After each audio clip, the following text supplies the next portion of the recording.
So another great option for garnishing your bread is what's called a porridge. So what I've got here is just some oats cooked with water. This could easily be polenta. This could be millet. This could be, cracked rye. This could be really whatever sort of cooked grain that you want to be using. And I've got my dough here. This is in the autolyse stage, so it's just my starter, my first addition of water, flour. I've got my salt withheld, and I've got my second addition of water withheld. So you can add a porridge really to any dough that you like. I would keep it usually below 20% of your total dough weight in the porridge, just as a good ratio.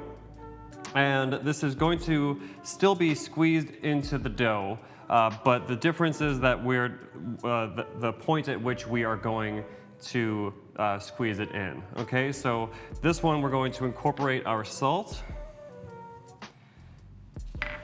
into the dough, and once I feel that the dough is strong, which really doesn't take all that long, you're just squeezing that in. Now I'm going to add my porridge, okay? And again, just squeezing through it.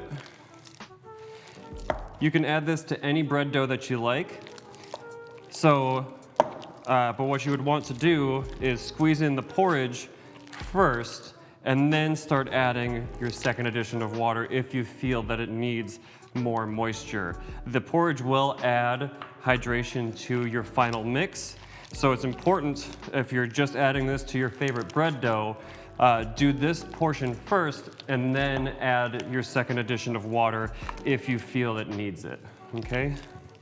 So I'm doing this because at this time, because the dough still needs some gluten development. So this is really during the final mix process. This can be done in your stand mixer or your Encarcer mixer as well. You would incorporate your salt, incorporate your porridge, mix it very strong. Or you can do it by hand like I'm doing. And then you can add your second addition of water.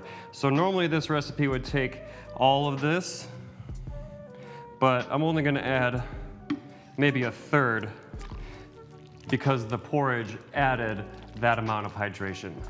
Okay, so now I'm just going to keep squeezing at it. Adding a porridge really keeps your dough nice and tender because the starches have already been cooked in that porridge, in that grain, and the swelling of those starches with water retains that moisture through the baking process. So your dough really retains a lot of moisture when you use this method.